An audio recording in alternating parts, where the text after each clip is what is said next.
भारत की नजरें थी बल्कि पूरी दुनिया की नजरें थी कि दुनिया के सबसे बड़े लोकतंत्र में जनादेश आज क्या रहने वाला है। और आज 2024 का जो जनादेश हमारे सामने, मैं एक बार फिर से अपने दर्शकों को बता दूं, एनडीए यानी कि नेशनल डेमोक्रेटिक अलायंस खड़ा है 289 सीटों की टैली पर, इंडिया गठबंधन 234 सीटों पर।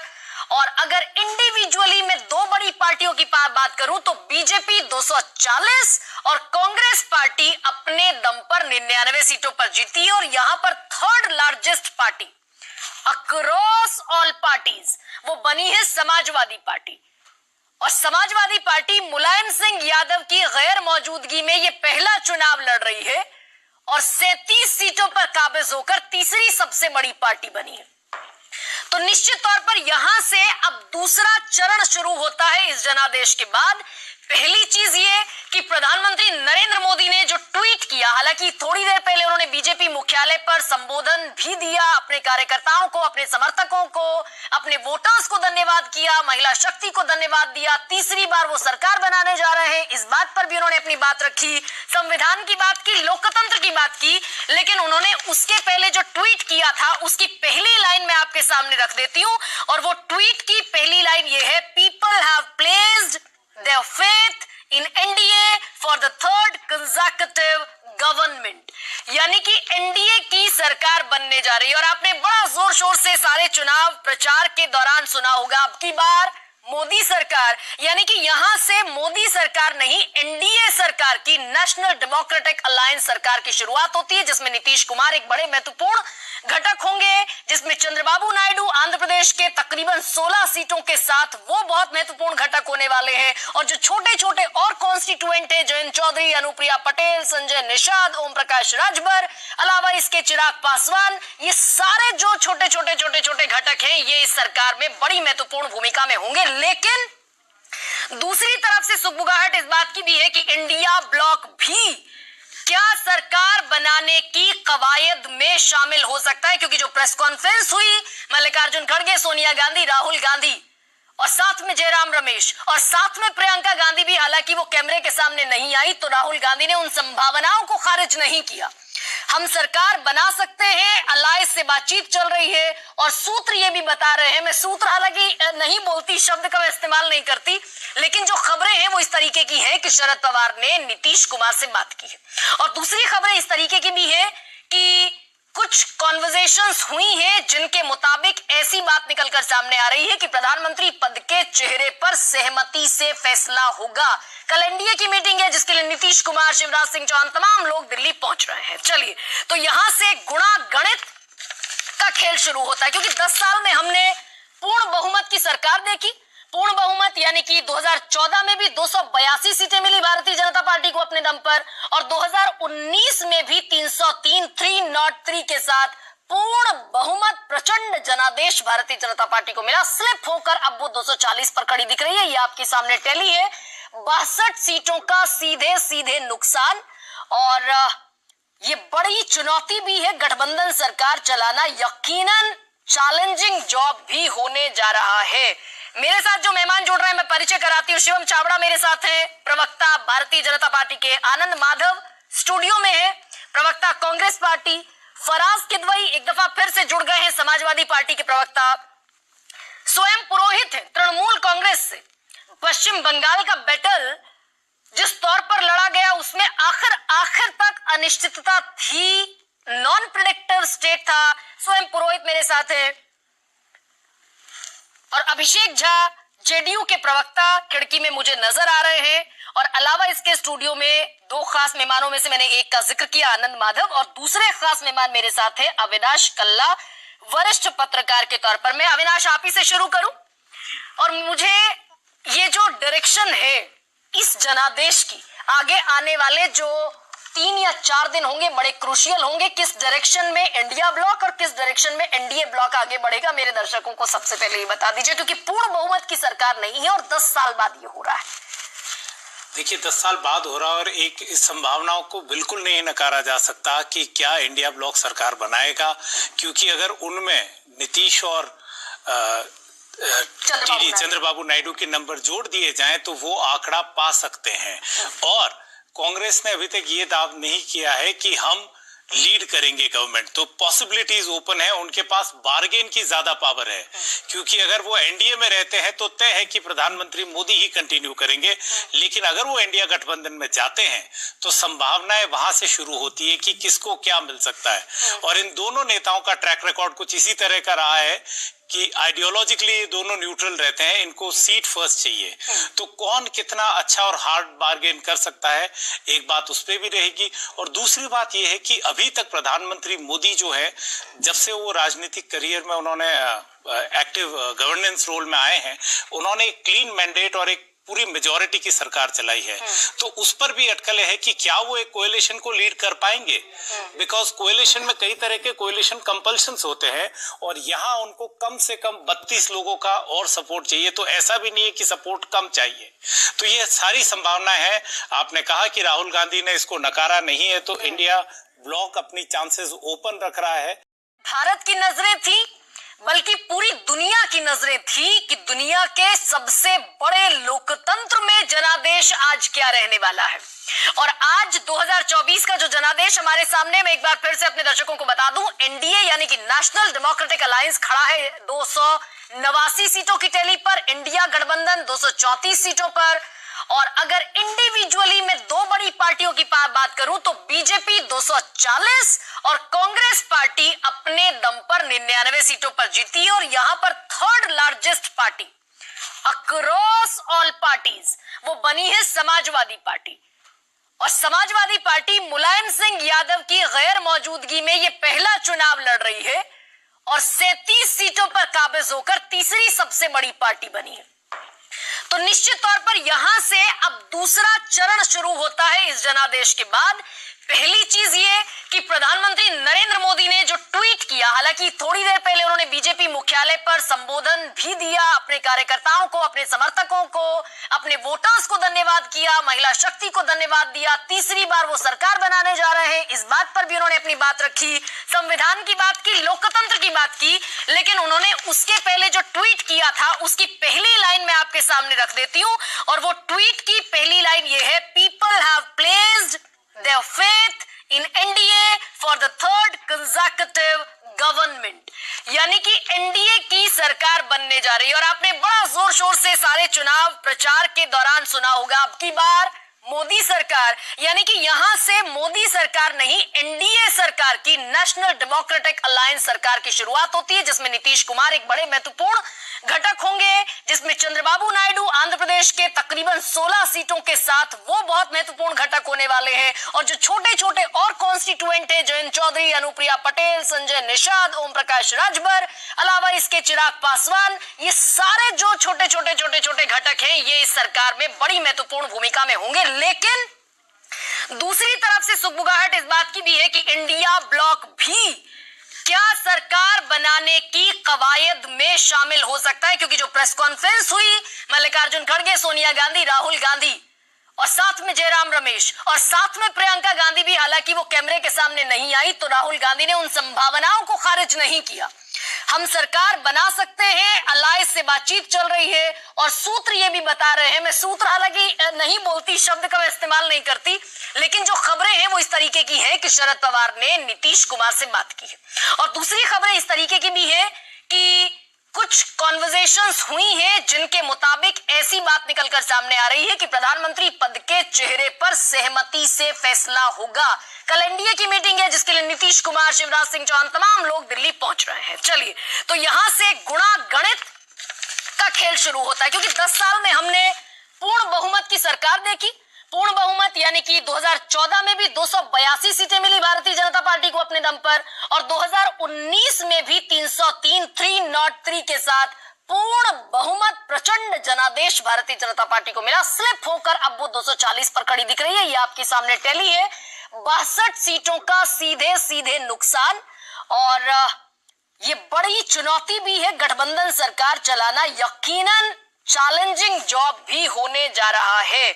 मेरे साथ जो मेहमान जुड़ रहे हैं मैं परिचय कराती हूँ। शिवम चावड़ा मेरे साथ हैं, प्रवक्ता भारतीय जनता पार्टी के। आनंद माधव स्टूडियो में है, प्रवक्ता कांग्रेस पार्टी। फराज किदवई एक दफा फिर से जुड़ गए हैं, समाजवादी पार्टी के प्रवक्ता। स्वयं पुरोहित है तृणमूल कांग्रेस से। पश्चिम बंगाल का बैटल जिस तौर पर लड़ा गया उसमें आखिर तक अनिश्चितता थी, नॉन प्रेडिक्टिव स्टेट था। स्वयं पुरोहित मेरे साथ है और अभिषेक झा जेडीयू के प्रवक्ता खिड़की में मुझे नजर आ रहे हैं। और अलावा इसके स्टूडियो में दो खास मेहमानों में से मैंने एक का जिक्र किया, आनंद माधव, और दूसरे खास मेहमान मेरे साथ है अविनाश कल्ला, वरिष्ठ पत्रकार के तौर पर। मैं अविनाश आप ही से शुरू करूं और मुझे ये जो डायरेक्शन है इस जनादेश की, आगे आने वाले जो 3 या 4 दिन होंगे बड़े क्रूशियल होंगे। किस डायरेक्शन में इंडिया ब्लॉक और किस डायरेक्शन में एनडीए ब्लॉक आगे बढ़ेगा, मेरे दर्शकों को सबसे पहले ये बता दीजिए, क्योंकि पूर्ण बहुमत की सरकार नहीं है और 10 साल बाद ये हो रहा है। देखिए 10 साल बाद हो रहा है और एक इस संभावनाओं को बिल्कुल नहीं नकारा जा सकता कि क्या इंडिया ब्लॉक सरकार बनाएगा, क्योंकि अगर उनमें नीतीश और चंद्रबाबू नायडू के नंबर जोड़ दिए जाएं तो वो आंकड़ा पा सकते हैं। और कांग्रेस ने अभी तक ये दावा नहीं किया है कि हम लीड करेंगे गवर्नमेंट, तो पॉसिबिलिटीज ओपन है, उनके पास बार्गेन की ज्यादा पावर है, क्योंकि अगर वो एनडीए में रहते हैं तो तय है कि प्रधानमंत्री मोदी ही कंटिन्यू करेंगे, लेकिन अगर वो इंडिया गठबंधन में जाते हैं तो संभावनाएं वहां से शुरू होती है कि किसको क्या मिल सकता है। और इन दोनों नेताओं का ट्रैक रिकॉर्ड कुछ इसी तरह का रहा है कि आइडियोलॉजिकली ये दोनों न्यूट्रल रहते हैं, इनको सीट फर्स्ट चाहिए। तो कौन कितना अच्छा और हार्ड बार्गेन कर सकता है, एक बात उस पर भी रहेगी। और दूसरी बात ये है कि अभी तक प्रधानमंत्री मोदी जो है, जब से वो राजनीतिक करियर में उन्होंने एक्टिव गवर्नेंस रोल में आए हैं, उन्होंने एक क्लीन मैंडेट और एक पूरी मेजॉरिटी की सरकार चलाई है। तो उस पर भी अटकलें है कि क्या वो एक कोएलिशन को लीड कर पाएंगे, बिकॉज कोएलिशन में कई तरह के कोएलिशन कंपल्शंस होते हैं और यहाँ उनको कम से कम 32 लोगों का और सपोर्ट चाहिए, तो ऐसा भी नहीं है कि सपोर्ट कम चाहिए। तो ये सारी संभावनाएं है। आपने कहा कि राहुल गांधी ने इसको नकारा नहीं है, तो इंडिया ब्लॉक अपनी चांसेस ओपन रख रहा है। कांग्रेस से बड़ा हो गया कभी हो सकता है? मेरे को आरएसएस से मेरे मन में आरएसएस के प्रति क्या है भावना है वो आप जानते हैं, भली भांति जानते हैं। मैं बर्दाश्त नहीं कर पाता हूं संगठन, ना उनकी विचारधारा को। लेकिन एक सिद्धांत होता है, एक उसूल होता है कि आप जिस वजह से यहाँ तक पहुंचे हैं, हाथ पकड़ के जिसका चल के यहाँ तक पहुंचे हैं, अब आप इतने बड़े हो गए कि आरएसएस की जरूरत नहीं है आपको। अच्छा ठीक है पवन जी, ओके पवन जी, घुमा के पूछ रहा हूँ, इस बार की तपस्या का फल कैसा निकला? भाई बहुत अच्छा निकला, आगे और अच्छा निकलेगा। इन 5 सालों में इतनी संतुष्टि जरूर होगी आने वाले 5 सालों में हम सबको कि हमने देश को बचाने के लिए और संविधान की रक्षा करने के लिए और देश के हर वर्ग को न्याय दिलाने के लिए कुछ किया, कुछ हमारा योगदान रहा। पर तपस्या में पवन जी, तपस्या में कमी रह गई, तभी तो कांग्रेस 100 पर भी नहीं पहुंची। अभी आप रोकिए तो इंतजार तो कीजिए, अभी तो घमंड टूटा है। ओके पवन जी, वाजपेयी जी बैठे हैं, आप इनसे कुछ कहना चाहते हैं क्या? इनके पास भी 5 सीटें हैं। हमें क्यों छेड़ रहे हो? क्यों ना छेड़ा, कमाल है। नहीं पवन जी कुछ कहना है तो कह दीजिए वाजपेयी जी से। मैं इनसे अलग बात कर लूंगा, हो सकता है बात कर भी रहा हूँ, आपको क्या बात। अच्छा पवन जी, ओके वाजपेयी जी, हाँ। आप भी हमारी तरफ से ये मोदी चूर चूर के लड्डू खाइए। स्वागत है, स्वागत है। बधाई, आपको भी बधाई है। आपको भी। अच्छा पवन जी, अब मुझे थोड़ा सा एक अपने राजनीति का विद्यार्थी, एक नेता, एक विश्लेषक होने के नाते थोड़ा बताइएगा, उसमें बायस ना हो अगर आप कोशिश करें। ये एक तरह से इसे हार अगर कहें बीजेपी की, जो कि पूर्ण बहुमत से 240-45 पर आ गई है और एनडीए 350 से 289 पर आ गया, इसकी क्या वजह रही, क्यों हुआ ऐसा? मानक जी, मैं फिर से कहता हूं, धोखा झूठ सब बर्दाश्त हो जाता है इस जनता द्वारा, अहंकार नहीं बर्दाश्त होता। और यहां तो तीनों था, अहंकार भी था, धोखा भी था, झूठ भी था। अब तीनों चीजों की कॉम्बिनेशन है, तो मैं किस बात क्या बोलूं आपको, आपके सामने है सब कुछ। और अगर यही अटल जी होते और यही स्थिति होती कि इतनी सीटें आ गई इनकी, तो शायद हम इस तरह की भाषा का इस्तेमाल नहीं करते। शायद मैं ये नहीं कहता कि ये इनकी हार है या अनैतिक हार है या कुछ भी नहीं कहता। लेकिन ये नरेंद्र मोदी हैं, भगवान के अवतार हैं, और नड्डा जी के शब्दों में कहूं तो नरों के नहीं सुरों के भी इंद्र हैं। अब बताइए साहब, संबित पात्रा जी के शब्दों में कहूं तो भगवान जगन्नाथ इनके भक्त हैं। और कर्नाटक बीजेपी के शब्दों में कहूं तो भगवान राम का हाथ थाम कर ले जा रहे हैं कि जो हमारे भगवान को लाए अयोध्या में। क्या हुआ? लेकिन पवन जी, लेकिन जवाब दिया अयोध्या ने। पवन जी, बॉटम लाइन अभी भी यही है कि बहुत सारे राज्यों में बीजेपी ने आपका भी सुपड़ा साफ किया है। मध्य प्रदेश में 29-0 हुआ, दिल्ली में 7-0 हुआ, ओडिशा में क्या हाल हुआ, आंध्र में क्या हुआ? नहीं, ओडिशा में हमें तो नहीं हराया, हम तो थे ही नहीं वहां, जिसकी सरकार थी उसको हराया। लेकिन हम तो संघर्षशील प्राणी हैं। हमें तो उत्तर प्रदेश में आप लोगों ने कह दिया था खत्म, return of, Congress doesn't exist, Congress is dead. क्या हुआ? किशोरी लाल शर्मा जी ने मोदी जी से ज्यादा वोट पाए, ज्यादा बड़े मार्जिन से स्मृति ईरानी जी को हराया, जो कि मोदी जी की किचन कैबिनेट के हिस्सा है, अमित शाह जी की तरह और राजनाथ सिंह जी की तरह और गडकरी जी की तरह, सब एक ग्रुप है बड़ा सा। पवन जी, थोड़ा सा पछतावा भी है क्या, गिल्ट भी है क्या, कि अगर जब इंडिया गठबंधन बन रहा था, अगर नीतीश कुमार को, जयंत चौधरी को उस टाइम रिटेन कर लेते, रोक लेते किसी तरह, तो आज ये आंकड़ा उल्टा होता, शायद 289 आपके होते, 234 एनडीए के होते। मानक जी, राजनीति स्थिर नहीं होती, डायनामिक होती, परिस्थितियां बदलती हैं, नए फैक्टर्स आते हैं। उस वक्त क्या फैक्टर्स थे उस पर अब चर्चा नहीं करेंगे। उनके लिए भी कुछ फैक्टर्स थे, हमारे लिए भी कुछ फैक्टर्स थे, अब छोड़ दीजिए, वो बात खत्म हुई।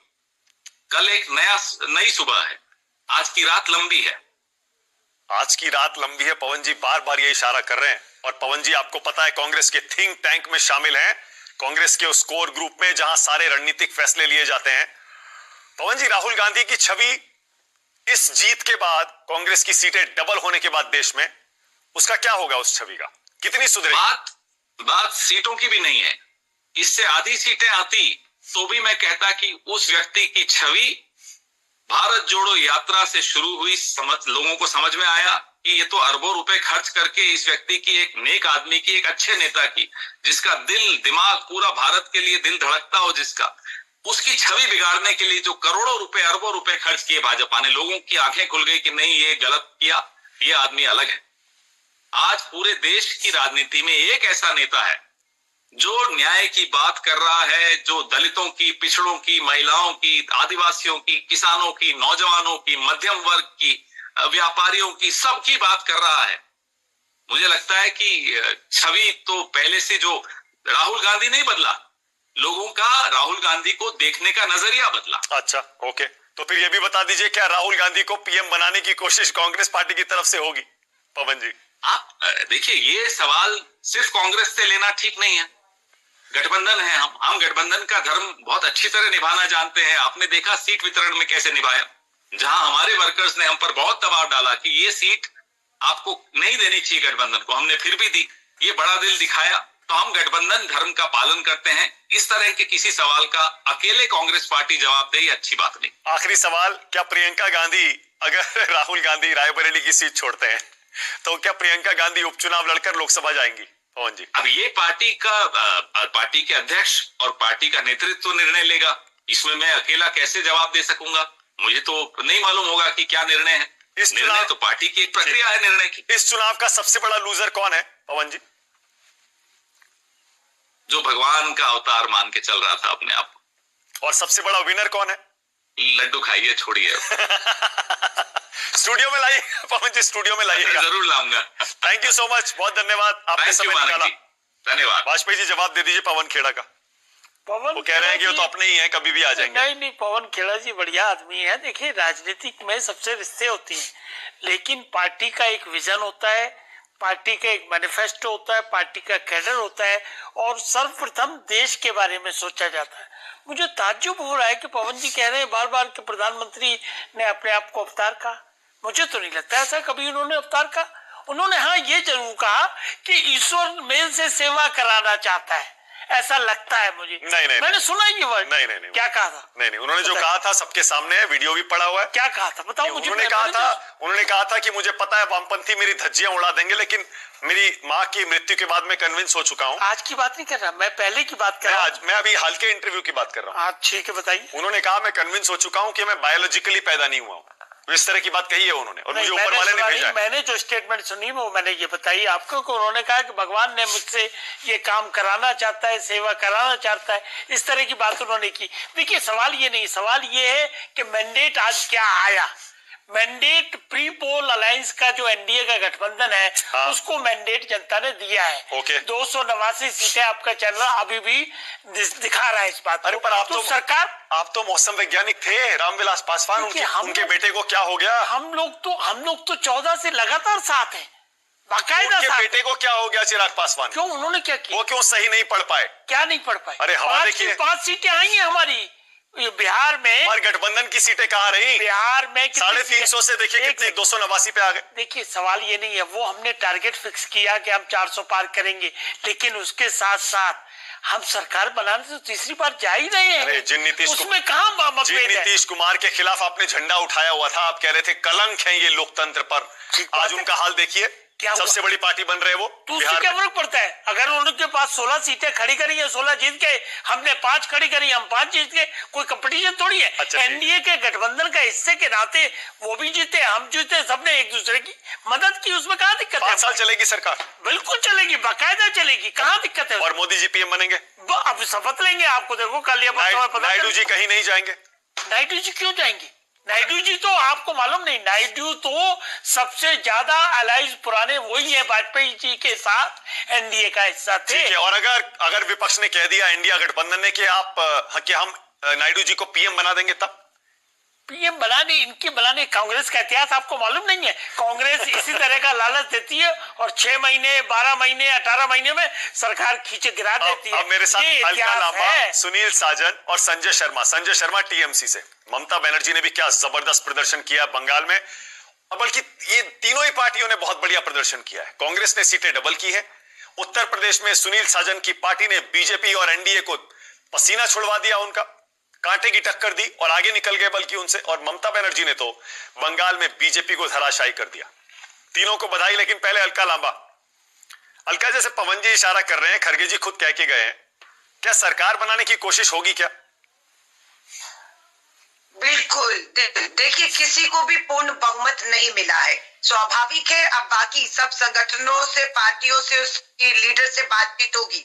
और बिल्कुल आज की प्रेस कॉन्फ्रेंस में साफ कर दिया गया है, बहुत से घटक दल मजबूरी के तहत बीजेपी के साथ एनडीए में थे, लेकिन अब उनसे भी बातचीत चल रही है। कोई बड़ी बात नहीं है कि वो यहाँ पर आ जाएं, क्योंकि उन्हें भी बीजेपी के अंदर सबसे पहले सुगबुगाहट शुरू हो गई है कि नरेंद्र मोदी जी के नाम पर चुनाव लड़ा गया और पार्टी को खुद पूर्ण बहुमत नहीं मिला 272 का। और यही जो है 400 पार का दावा कर रहे थे, 300 पार क्या बहुमत नहीं मिला है। नितिन गडकरी जी हो, नागपुर में बैठे हुए हैं, आरएसएस को लेकर नड्डा जी कह चुके थे, हमें अब आरएसएस की जरूरत नहीं, हम अभी किसी की विसाखी की जरूरत नहीं, अपने दम पर हम आगे बढ़ेंगे। दम निकल चुका है। और अब आप इंटरनल अभी देखेंगे भाजपा में भी कहीं कोई ऐसी मीटिंग होकर मोदी जी को प्रधानमंत्री स्वीकार कर लिया गया हो, आधिकारिक रूप से ऐसा कहीं होते हुए दिख नहीं रहा, क्योंकि जो बड़े नेता हैं वो अभी तक यहाँ दिखे नहीं।